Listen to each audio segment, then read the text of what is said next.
ते मिनी पाकिस्तानच आहे केरळ. म्हणूनच तो राहुल गांधी तिथे निवडून आता त्यांची बहीण निवडून येते.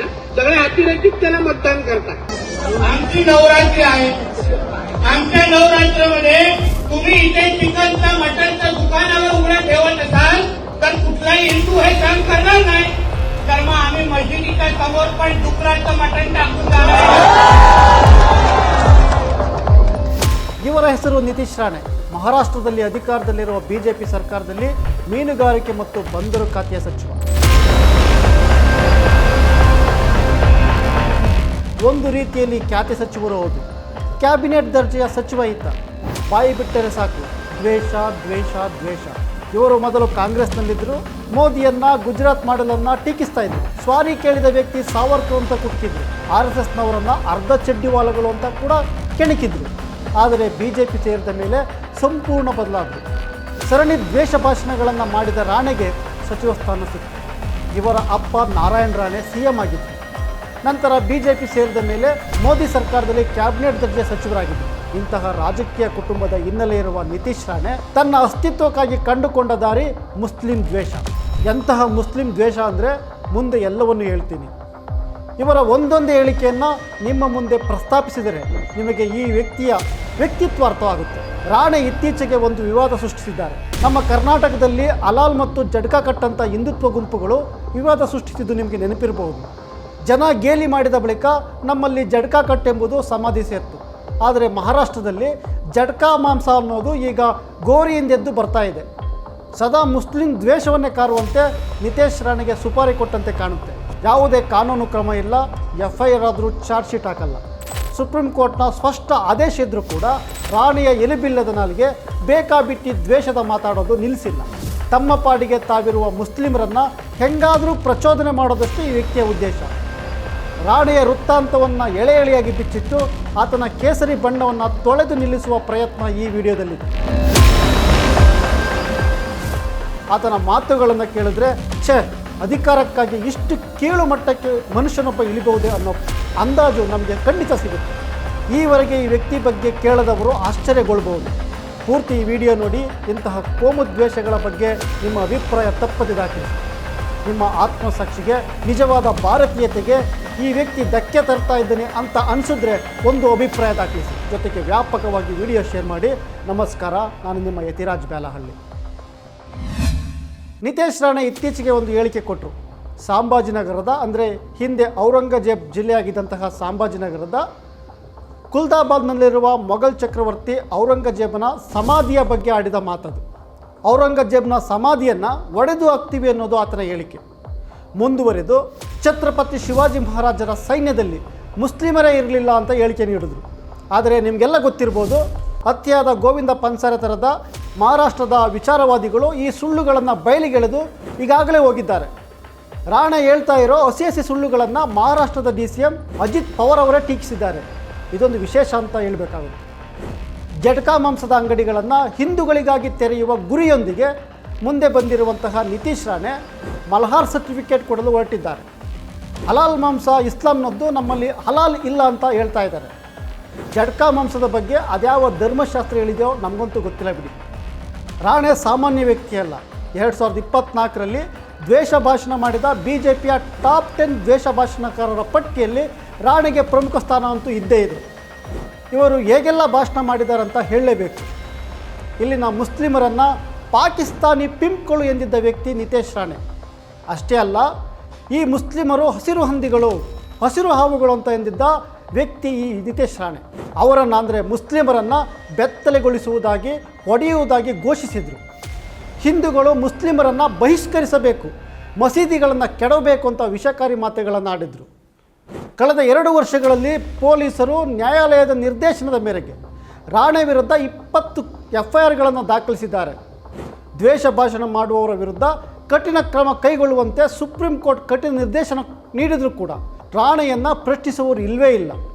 ವಿಚಿತ್ರ ಅಂದರೆ ಕೆಲವು ವರ್ಷಗಳ ಹಿಂದೆ RSS ಮತ್ತು ಮೋದಿ ವಿರುದ್ಧ ಮಾತಾಡ್ತಿದ್ದ ಈ ವ್ಯಕ್ತಿ BJP ಸೇರಿದ ಮೇಲೆ ಉಗ್ರ ಹಿಂದುತ್ವವಾದಿಯಾಗಿ ಬದಲಾದರು. ಈಗ ಮಹಾರಾಷ್ಟ್ರದ ರಾಜ್ಯ ಮೀನುಗಾರಿಕಾ ಸಚಿವರಾಗಿಯೂ ಅಧಿಕಾರದಲ್ಲಿದ್ದಾರೆ. ನಿತೀಶ್ ರಾಣೆಯ ದ್ವೇಷದ ಮಾತುಗಳನ್ನು, ಆತನ ಮೇಲಿನ ಪ್ರಕರಣಗಳನ್ನು ವಿಸ್ತೃತವಾಗಿ ವರದಿ ಮಾಡಿದೆ ಪ್ರಖ್ಯಾತ ವೆಬ್ಸೈಟ್ ಆರ್ಟಿಕಲ್ 14. ನಿತೇಶ್ನ ದ್ವೇಷ ಭಾಷಣಗಳಿಗೆ ಎಲ್ಲೇನೇ ಇಲ್ಲ. ಕೆಲವು ಸ್ಯಾಂಪಲ್ಗಳನ್ನು ನೋಡಿ. ಇಲ್ಲಿ ವಾಸಿಸುವ ಈ ಪಾಕಿಸ್ತಾನಿ ಬಾಡ್ವೆಗಳು ಅಂದರೆ ತಲೆ ಹಿಡುಕರು ಯಾರು? ಇವರಿಂದಾಗಿ ನಾವು ನವರಾತ್ರಿ ಹಬ್ಬವನ್ನು ಆಚರಿಸಲು ಆಗ್ತಾ ಇಲ್ಲ. ನಾನು ನಿಮ್ಮ ಮನೆಗೆ ಬಂದು ನಿಮ್ಮನ್ನು ವಿವಸ್ತ್ರಗೊಳಿಸಿ ನಿಮ್ಮ ಸ್ವಂತ ಮನೆಯಲ್ಲಿ ಒಡೆತೇನೆ ಅಥವಾ ಕೊಲ್ತೇನೆ ಅಂತ ರಾಣೆ 2024 ಅಕ್ಟೋಬರ್ 10 ಮುಂಬೈನಲ್ಲಿ ಭಾಷಣ ಬಿಗಿದ್ರು. आमची नवरात्री आहे. आमच्या नवरात्रमध्ये तुम्ही इथे चिकनच्या मटनच्या दुकानावर उघडं ठेवत असाल तर कुठलाही हिंदू हे काम करणार नाही.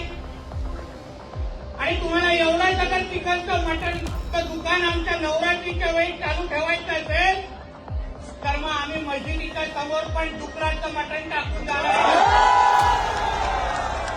ಅದೇ ದಿನ ಮತ್ತಷ್ಟು ದ್ವೇಷದ ಮಾತುಗಳನ್ನು ರಾಣೆ ಆಡಿದ್ರು.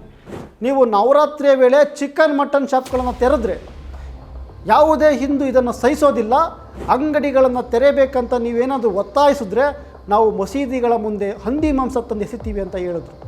ಮುಂದುವರಿದು ನಿಮ್ಮ ಕುಟುಂಬದ ನೆಪದಲ್ಲೋ ಅಥವಾ ದೇವಿಯ ದರ್ಶನಕ್ಕಾಗಿಯೋ ಮನೆಗೆ ಹೋಗಲು ಇಲ್ಲಿರುವ ಪೊಲೀಸರು 30 ನಿಮಿಷ ವಿರಾಮ ತೆಗೆದುಕೊಂಡು ಹೋಗಬೇಕಂತ ಹೇಳ್ತೇನೆ. ಈ ಭಗವದ್ಧಾರಿಗಳು ಅಂದರೆ ಕೇಸರಿ ಧರಿಸಿರುವವರು ಪಠಾಣ್ವಾಡಿಯನ್ನು ಅಂದರೆ ಮುಸ್ಲಿಮರನ್ನು ಹೇಗೆ ಕ್ಲೀನ್ ಮಾಡ್ತಾರೆ ಅಂತ ನೋಡ್ತಾ ಇರಿ ಅಂತ ಪ್ರಚೋದಿಸಿದ್ರು.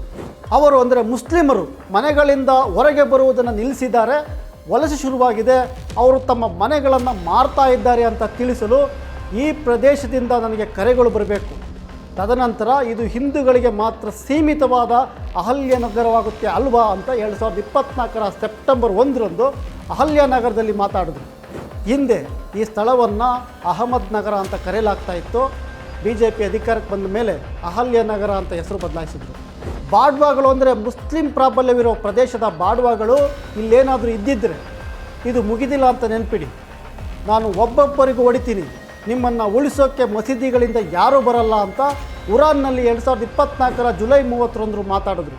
ನೀವು ಇದನ್ನು ಇಸ್ಲಾಂಪುರ ಅಂತ ಹೇಳಲೇಬಾರ್ದು. ಇಸ್ಲಾಂಪುರ ಎಂದು ಹೇಳುವವರಿಗೆ ಕಪಾಳ ಮೋಕ್ಷ ಮಾಡಿ ಈಶ್ವರಪುರ ಅಂತ ಹೇಳುವಂತೆ ಒತ್ತಾಯಿಸಬೇಕು.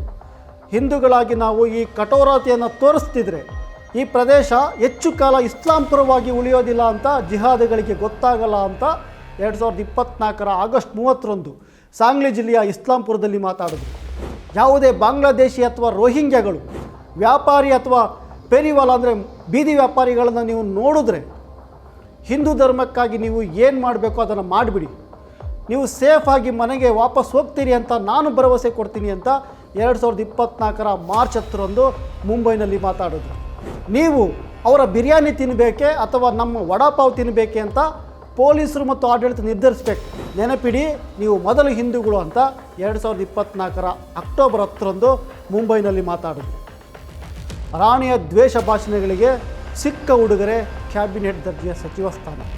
ವಾಯನಾಡ್ ಕ್ಷೇತ್ರದ ಜನ ರಾಹುಲ್ ಗಾಂಧಿ ಮತ್ತು ಪ್ರಿಯಾಂಕಾ ಗಾಂಧಿ ಅವರನ್ನು ಗೆಲ್ಲಿಸಿ ಸಂಸತ್ತಿಗೆ ಕಳಿಸಿದ್ದನ್ನು ಉಲ್ಲೇಖಿಸಿ ಟೀಕಾ ಪ್ರಹಾರ ಮಾಡಿದಂತಹ ಈ ರಾಣೆ ಕೇರಳವನ್ನು ಮಿನಿ ಪಾಕಿಸ್ತಾನ ಅಂತ ಜರಿದ್ರು. ದೇಶವೊಂದರ ರಾಜ್ಯವನ್ನು ಮಿನಿ ಪಾಕಿಸ್ತಾನ ಅಂತ ಅನ್ನುವ ಮನಸ್ಥಿತಿ ಯಾವುದು ಸ್ವಲ್ಪ ಯೋಚಿಸಬೇಕಾಗುತ್ತೆ. ते मिनी पाकिस्तानच आहे केरळ.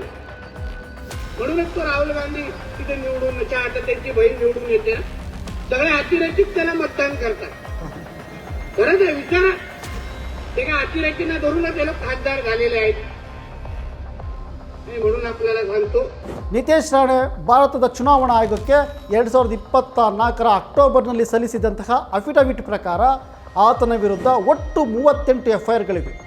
ಅವುಗಳಲ್ಲಿ 20 FIRಗಳು ದ್ವೇಷ ಭಾಷಣಕ್ಕಾಗಿಯೇ ದಾಖಲಾಗಿವೆ ಎಂಬುದನ್ನು ಗಮನಿಸಬೇಕು. ಸೆಕ್ಷನ್ 196(1) ಅಂದರೆ ಧರ್ಮದ ಆಧಾರದ ಮೇಲೆ ವಿವಿಧ ಗುಂಪುಗಳ ನಡುವೆ ದ್ವೇಷವನ್ನು ಉತ್ತೇಜಿಸೋದು. ಸೆಕ್ಷನ್ 351 ಕ್ರಿಮಿನಲ್ ಬೆದರಿಕೆ. ಸೆಕ್ಷನ್ 352 ಶಾಂತಿಯನ್ನು ಕದಡಲು ಉದ್ದೇಶಪೂರ್ವಕವಾಗಿ ನಿಂದನೆ ಮಾಡುವಂಥದ್ದು. ಈ ಥರ ಮೊದಲಾದ ಸೆಕ್ಷನ್ಗಳ ಅಡಿಯಲ್ಲಿ ಪ್ರಕರಣಗಳು ದಾಖಲಾಗಿವೆ. ಈ ಪ್ರಕರಣಗಳು ಸಾಬೀತಾದರೆ ನಿತೇಶ್ ರಾಣಿಗೆ ಕನಿಷ್ಠ 2 ರಿಂದ 3 ವರ್ಷಗಳ ಕಾಲ ಜೈಲು ಶಿಕ್ಷೆ ಆಗೋದು ಖಚಿತ.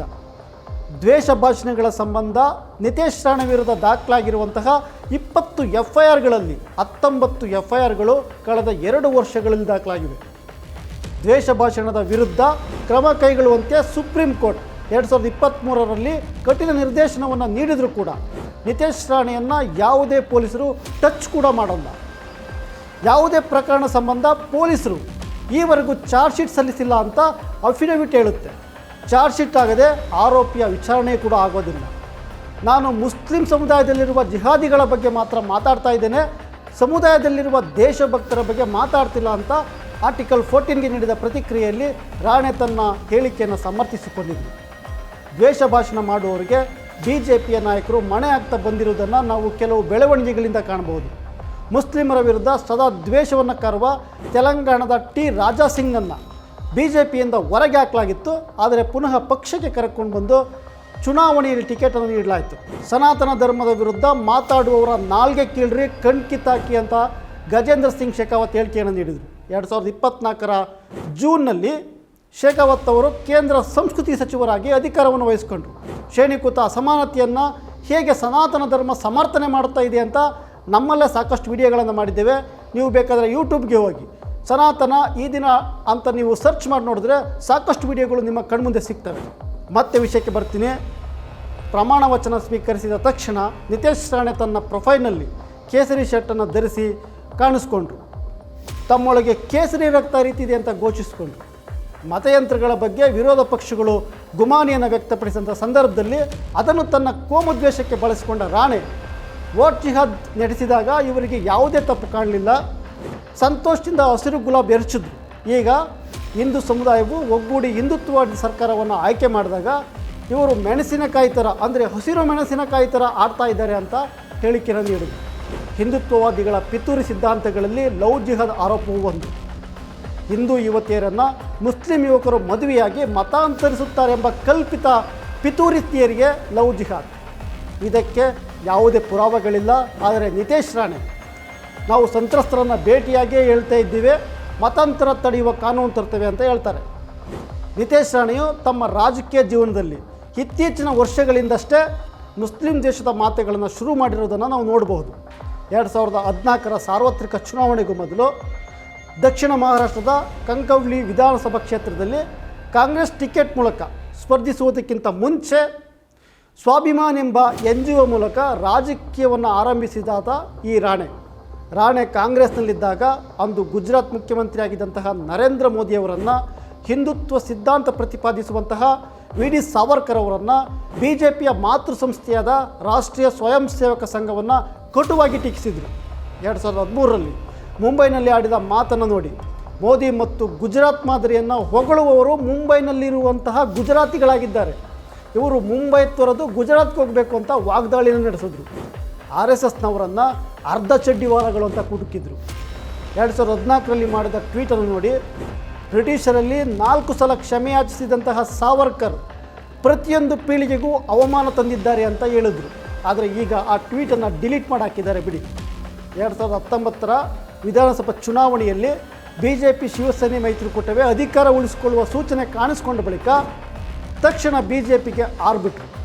ಪಕ್ಷಕ್ಕೆ ಸೇರಿದ ಬಳಿಕ 3 ವರ್ಷಗಳಲ್ಲಿ, ಅಂದರೆ 2022ರ ಹೊತ್ತಿಗೆ ರಾಣೆ ತಮ್ಮ ನಾಲ್ಗೆಯನ್ನು ಅರಿತ ಮಾಡಿಕೊಂಡ್ರು. ಕೋಮುದ್ವೇಷವನ್ನು ಉಗುಳುವ ಭಾಷಣವನ್ನು ಆರಂಭಿಸಿದ್ರು. ತಮ್ಮ ವರಸೆಯನ್ನು ಸಮರ್ಥಿಸಿಕೊಂಡ್ರು. ಕಾಂಗ್ರೆಸ್ನಲ್ಲಿ ಸಿಲುಕಿ ತಪ್ಪು ಮಾಡಿದ್ದೆ, ಆದರೆ ನಮ್ಮ ಬೇರುಗಳಿಗೆ ಮತ್ತೆ ಮರಳಿದ್ದೇನೆ ಅಂತ ಸಮರ್ಥನೆ ಮಾಡಿಕೊಂಡ್ರು. ರಾಣೆ ನೇರವಾಗಿಯೇ ಮುಸ್ಲಿಮರ ವಿರುದ್ಧ ತಮ್ಮ ಅರಿತವಾದ ನಾಲ್ಗೆಯನ್ನು ಜಳಿಪಿಸುವುದು ಸಾಮಾನ್ಯವಾಗಿದೆ. ನೇರವಾಗಿ ಹಿಂಸೆಗೆ ನಾಗರಿಕರನ್ನು ಪ್ರಚೋದಿಸುವ ಕೆಲಸವನ್ನು ಇವರು ಮಾಡ್ತಾನೆ ಬಂದಿರುವುದು ಮತ್ತೊಂದು ಸ್ಟ್ರಾಟಜಿ. 2024ರ ಅಕ್ಟೋಬರ್ನಲ್ಲಿ ಮಾತನಾಡಿದಂತಹ ರಾಣೆ, ಹಿಂದೂಗಳು ನವರಾತ್ರಿ ಉತ್ಸವ ಆಚರಿಸಲು ಮೆರವಣಿಗೆ ಮಾಡಲು ಸ್ಥಳೀಯ ಮುಸ್ಲಿಮರು ಬಿಡ್ತಾ ಇಲ್ಲ ಅಂತ ಹೇಳಿಕೆಯನ್ನು ಕೊಟ್ಟರು. ಹಿಂದುತ್ವ ಭಾಷಣಕಾರರ ದ್ವೇಷದ ಮಾತುಗಳನ್ನು ಜನರ ಗಮನಕ್ಕೆ ತರುವಂತಹ ಹಿಂದುತ್ವ ವಾಚ್ ಎಂಬ X ಖಾತೆಯು ಈ ಮಾತುಗಳನ್ನು ಪೋಸ್ಟ್ ಮಾಡಿತ್ತು. ಈ ಕಾರಣಕ್ಕೆ ಮೋದಿ ಸರ್ಕಾರವು ಈ ಹ್ಯಾಂಡಲ್ ಮಾಹಿತಿ ತಂತ್ರಜ್ಞಾನ ಕಾಯ್ದೆಯನ್ನು ಉಲ್ಲಂಘಿಸಿದೆ ಅಂತ X ಸಂಸ್ಥೆಗೆ ದೂರನ್ನು ನೀಡಿದ ಬಳಿಕ ಹಿಂದುತ್ವ ವಾಚ್ ಹ್ಯಾಂಡಲ್ ಸ್ಥಗಿತವಾಯಿತು. ನಾಳೆ ಅವರು ಮಟನ್ ಅಂಗಡಿಗಳನ್ನು ತೆರೆದರೆ ನಾನು ಪಠಾನ್ವಾಡಿಯಲ್ಲಿ ಹಂದಿಗಳನ್ನು ಬಿಡ್ತೇನೆ, ಇದನ್ನು ರೆಕಾರ್ಡ್ ಮಾಡಿ ಅಂತ ನಾನು ಪೊಲೀಸರಿಗೆ ಹೇಳ್ತಾ ಇದ್ದೀನಿ ಅಂತ ಹೇಳಿದರು ರಾಣೆ. ನಮ್ಮ 9 ದಿನಗಳ ಶುದ್ಧ, ಅಂದರೆ ಸಸ್ಯಾಹಾರಿ ನವರಾತ್ರಿಯಲ್ಲಿ ನೀವು ಮಟನ್ ಅಂಗಡಿಗಳನ್ನು ಮುಚ್ಚಲು ಸಾಧ್ಯವಾಗದಿದ್ದರೆ ಹಂದಿ ಮಾಂಸದ ಅಂಗಡಿಗಳನ್ನು ಎಲ್ಲಿ ತೆರಿಬೇಕೆಂಬುದು ನಮಗೆ ತಿಳಿದಿದೆ ಅಂತ ಪ್ರಚೋದನೆಯನ್ನು ಮಾಡಿದ್ರು. ನನ್ನ ಹಿಂದೂಗಳಿಗೆ ನಾನು ಹೇಳ್ತಾ ಇದ್ದೇನೆ, ನೀವು ಸರ್ವಧರ್ಮ ಸಮಭಾವವನ್ನು ಸ್ವೀಕರಿಸಬಾರ್ದು ಅಂತ ಹೇಳ್ತಾರೆ ರಾಣೆ. ಇಷ್ಟಾದರೂ ನಿತೇಶ್ ರಾಣೆ ಆರಾಮವಾಗಿದ್ದಾರೆ. ದ್ವೇಷವನ್ನು ಉದ್ದೀಪಿಸುವುದು, ಮುಸ್ಲಿಮರನ್ನು ನಿಂದಿಸುವುದು ನಡೀತಾನೆ ಇದ್ದರೂ ಕೂಡ ಕಾನೂನಿನ ಕುಣಿಕೆಯಿಂದ ಆತ ತಪ್ಪಿಸಿಕೊಳ್ತಾನೆ ಇದ್ದಾರೆ. ಜನವರಿ 21ರಂದು ಮುಂಬೈನ ಪೂರ್ವ ತುದಿಯಲ್ಲಿರುವಂತಹ ಮೀರಾ ರಸ್ತೆಯಲ್ಲಿ ಜೈ ಶ್ರೀರಾಮ್ ಘೋಷಣೆಗಳನ್ನು ಜೋರಾಗಿ ಕೂಗ್ತಾ ಮುಸ್ಲಿಂ ಪ್ರದೇಶಕ್ಕೆ ಪ್ರವೇಶಿಸಿದಂಥ ಸಂದರ್ಭದಲ್ಲಿ ಮುಸ್ಲಿಮರು ಹಿಂದೂಗಳ ಮೇಲೆ ದಾಳಿ ಮಾಡಿದ್ದಾರೆ ಅಂತ ಆರೋಪಿಸಲಾಯಿತು. ಜನವರಿ 23ರಂದು ನಿತೇಶ್ ರಾಣೆಯವರು ಮೀರಾ ರಸ್ತೆಗೆ ಆಗಮಿಸಿ ಅಲ್ಲಿನ ಮುಸ್ಲಿಮರಿಗೆ ಹಿಂಸಾಚಾರ ಮತ್ತು ಮನೆ ಧ್ವಂಸ ಮಾಡೋದಾಗಿ ಬೆದರಿಕೆಯನ್ನು ಹಾಕಿದ್ರು. ಅಗತ್ಯವಿದ್ದರೆ ಹಿಂದೂಗಳು ಯುದ್ಧಕ್ಕೆ ಅಂದರೆ ಮುಸ್ಲಿಮರೊಂದಿಗೆ ಯುದ್ಧ ಮಾಡಲು ಸಿದ್ಧರಿದ್ದಾರೆ ಅಂತ ಘೋಷಣೆಯನ್ನು ಮಾಡಿದ್ರು. ಕೆಲವು ಗಂಟೆಗಳ ನಂತರ ಆ ಪ್ರದೇಶದಲ್ಲಿ ಹಿಂಸಾಚಾರ ಉಂಟಾಯಿತು. ಜೈ ಶ್ರೀರಾಮ್ ಎಂದು ಘೋಷಣೆ ಕೂಗ್ತಾ ಹಿಂದೂಗಳು ಮುಸ್ಲಿಂ ಅಂಗಡಿಗಳನ್ನು ಧ್ವಂಸ ಮಾಡಿದ್ರು. ಅನೇಕ ಮುಸ್ಲಿಂ ಪುರುಷರನ್ನು ಭೀಕರವಾಗಿ ಥಳಿಸಿದ್ರು. ನಿತೇಶ್ ರಾಣೆ ಮಾಡಿರುವಂತಹ ಪಿತೂರಿಗಳು, ಸಮಾಜ ಸ್ವಾಸ್ಥ್ಯ ಕೆಡಿಸುವಂತಹ ಕೆಲಸಗಳು ಒಂದೆರಡಲ್ಲ, ಅವು ಮುಖ್ಯದ ಪೂರ್ಣವಾಗಿ ನಮ್ಮ ಮುಂದೆ ಕಾಣ್ತಾ ಇದ್ದೇವೆ. ಅಂತಹ ವ್ಯಕ್ತಿ ಇಂದು ಮಹಾರಾಷ್ಟ್ರದಲ್ಲಿ ಕ್ಯಾಬಿನೆಟ್ ದರ್ಜೆಯ ಸಚಿವ. ನಮ್ಮ ಸಮಾಜ ಫ್ಯಾಸಿಸಮ್ ಕಡೆ ಹೋಗ್ತಾ ಇದೆ ಅನ್ನೋದರ ಸ್ಪಷ್ಟ ಸೂಚನೆ ಇದೆ. ಹಿಂಸೆಯನ್ನು ಪ್ರಚೋದಿಸೋರಿಗೆ ಬೆಂಬಲ ಕೊಟ್ಟು ಒಪ್ಪಿಗೆ ಕೊಟ್ಟು ನಿಂತ್ಕೊಳ್ಳೋದೇ ನಿಜವಾದ ಫ್ಯಾಸಿಸಮ್ ವಿರುದ್ಧ ನಾವೆಲ್ಲ ಧ್ವನಿ ಎತ್ತಲೇ ಇರಬೇಕು. ಈ ಎಚ್ಚರ ನಮಗಿರಬೇಕು. ನೀವು ಈ ಬಗ್ಗೆ ಯೋಚಿಸಿ. ಜೈ ಭೀಮ್. ಮತ್ತಷ್ಟು ವಿಶೇಷ ವಿಡಿಯೋಗಳನ್ನು ನೋಡಲು ಮತ್ತು ಹೊಸ ವಿಡಿಯೋಗಳ ಬಗ್ಗೆ ತಿಳಿಯಲು ಈ ದಿನ .com ಯೂಟ್ಯೂಬ್ ಚಾನೆಲ್ ಸಬ್ಸ್ಕ್ರೈಬ್ ಮಾಡಿ ಮತ್ತು ಬೆಲ್ ಐಕಾನ್ ಕ್ಲಿಕ್ ಮಾಡಿ.